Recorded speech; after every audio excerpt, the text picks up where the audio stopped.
Em vários comentários que eu fiz aqui, desde os acontecimentos do 8 de janeiro, eu deixei bem clara a evidência política e social de que o bom combate tinha que mudar de campo, saindo transitoriamente das ruas, onde estava a antiga maioria silenciosa desde 2013, e se transferindo para os partidos políticos e os parlamentares de oposição. E até uma certa forma para os tribunais, aí, com os advogados. Mas principalmente para a Câmara e para o Senado. Eu já falei isso aqui várias vezes. Muita gente diz assim, mas como? Insistindo, tem que ir para a rua, tem que ir para a rua. O velho Marx tinha razão pelo menos numa coisa. Ou você tem condições objetivas e subjetivas para fazer o que você quer, então não faça, né? Bom, será preciso, eu disse várias vezes, confiar nos deputados e nos senadores que nós elegemos em outubro do ano passado, porque desta vez, no ano passado, para esta legislatura, ao contrário da anterior, que quase todo mundo traiu aí, o eleitor traiu o Bolsonaro, mas desta vez nós realmente conseguimos eleger um contingente muito grande de gente preparada, mas sobretudo mais corajosa e sobretudo leal. Ao contrário do que aconteceu na legislatura anterior, né? Isso nos permite, claro, como temos visto, alimentar a esperança de que chegou a vez dos nossos leais deputados e senadores assumirem a liderança da luta política e social libertadora, já que o eixo do mal conseguiu encurralar, né? Vocês sabem,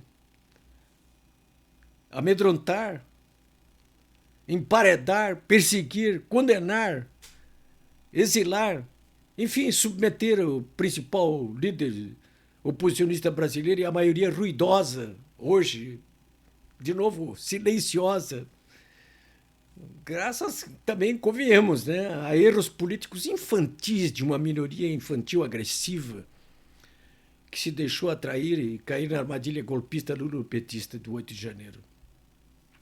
Eu não me arrependo destas previsões, não. Elas continuam válidas, viu?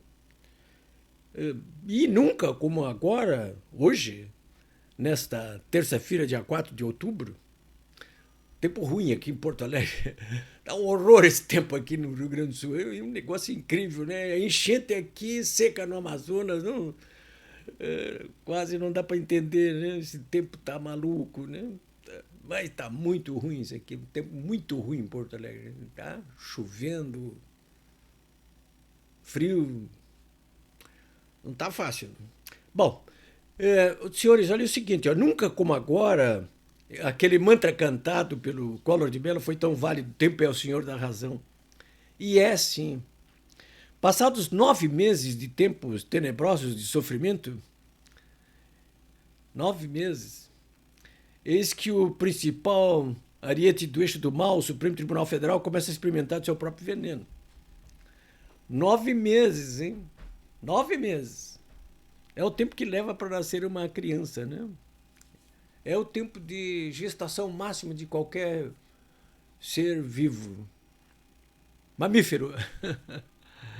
Bom, a criança nasceu e está dentro do Senado, de onde tudo já deveria ter começado, porque pela Constituição Federal é ali que a Constituição poderá ser finalmente colocada no prumo, ou seja, é ali que os arreganhos autoritários do Supremo Tribunal Federal poderão ser contidos.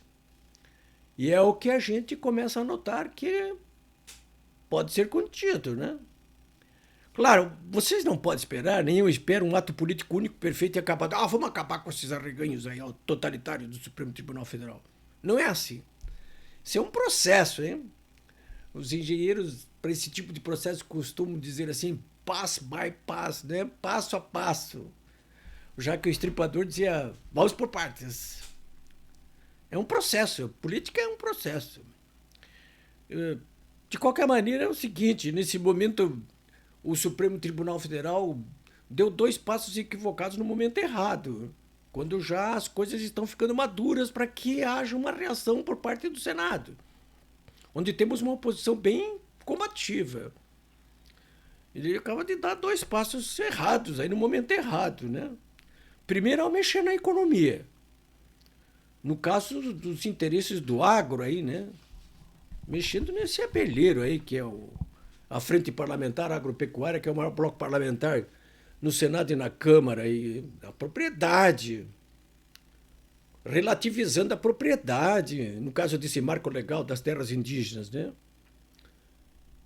Quando mexeu nesse abelheiro aí, permitiu que a maioria parlamentar reagisse espetacularmente, em poucas horas, derrotando o Supremo Tribunal Federal, seu aliado mais poderoso, o governo Lula, no caso do marco temporal, não deu nem para eles respirarem.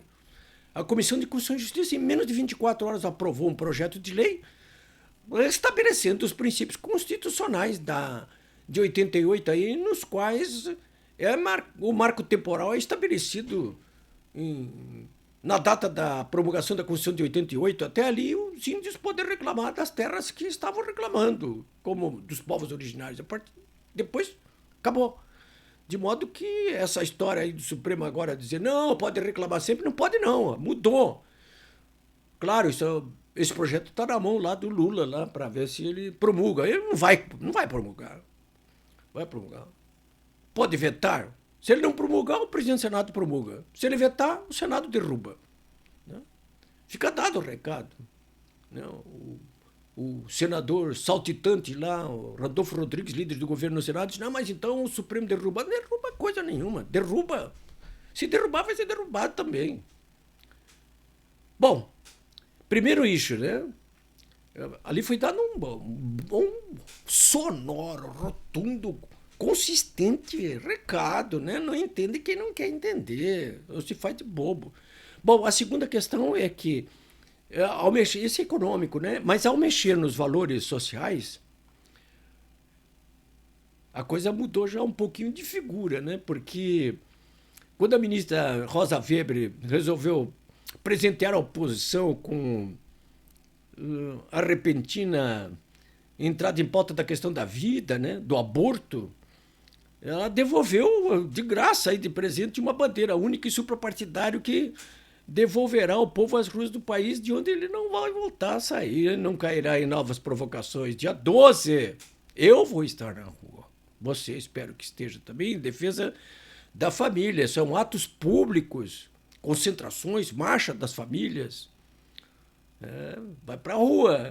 Agora é um pouco diferente, não. Não é uma questão estritamente política, né? Tudo é uma questão, valores sociais são sempre questões políticas, mas é uma questão suprapartidária, essa que envolve inclusive igreja, gente que não é nem bolsonarista, que defende a família e a vida.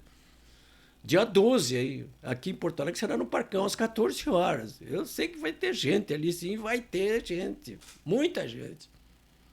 É uma bandeira muito interessante e instigante essa aí. Eles não contavam com isso não, hein? Bom, até onde menos se esperava, inclusive nesse momento aí, no caso de instituições respeitáveis como a OAB, já existem sinais de vida aí, de que é preciso cortar o passo do Supremo e reequilibrar os poderes da República, né? A OAB já deu sinais ali. Olha, primeiro indo lá no Moraes, diz, não, os julgamentos têm que ser presenciais e não virtuais. Ele nem respondeu, recebeu os 27 presidentes estaduais lá e o presidente nacional e não respondeu. Mas foi dado o recado cara a cara, né? Grave. Isso é grave. Né? Hoje mesmo que eu estou falando com vocês aqui nessa terça-feira, dia 4, 5 horas da tarde, estou recebendo aqui um comunicado de que a OAB Nacional vai discutir a proposta feita pelo senador Marcos Valério e já assumida pelo presidente do Senado, Pacheco, de limitar o mandato dos ministros do Supremo Tribunal Federal. Quando eu vi isso ontem, o Gilmar Mendes, com aquela beisola dele, ridicularizou, prepotente, né? Que eles são prepotentes, né? São semideuses. Que isso é ridículo. Ridículo uma sova. Ele vai ter que engolir o que está dizendo, né? Porque a própria OAB hoje veio e disse, não, nós vamos discutir sim no âmbito da OAB isso aí. Vamos discutir agora no âmbito da OAB. Já tem vários dirigentes da OAB, aqui no Rio Grande do Sul, Ricardo Braia, por exemplo, preparados para ir para lá, para o Conselho Federal, discutir isso aí. É sério isso aí. Né? São questões que se colocam agora, ainda incipientes, demonstrando uma reação ainda incipiente. Como o próprio ministro André Mendonça, no âmbito lá do próprio julgamento, lá, quando pediu destaque, vai forçar um julgamento presencial, pelo menos de 2 presas políticas, né? Isso tudo aí não está acontecendo por acaso. Isso é uma reação. Ainda não é organizada, ainda não é definitiva, mas é o início de um processo, sim. Ele não vai ser contido tão facilmente, não. Não vai ser, não. E não é apenas o Supremo que está em jogo nesse caso aqui, não, porque interesses, inclusive, do próprio Executivo aqui, eles também estarão em jogo. Bom, é isso aí. Eu espero que me entendam. Nessa terça-feira, alguns dos semideuses do ministro do Supremo Tribunal Federal começam a espernear diante da ainda tímida reação da Câmara e do Senado, mas essa reação mal começou. Espere até o povo chegar na rua também.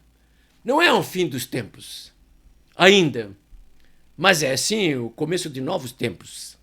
Eu estou otimista, viu? É isso aí, senhores.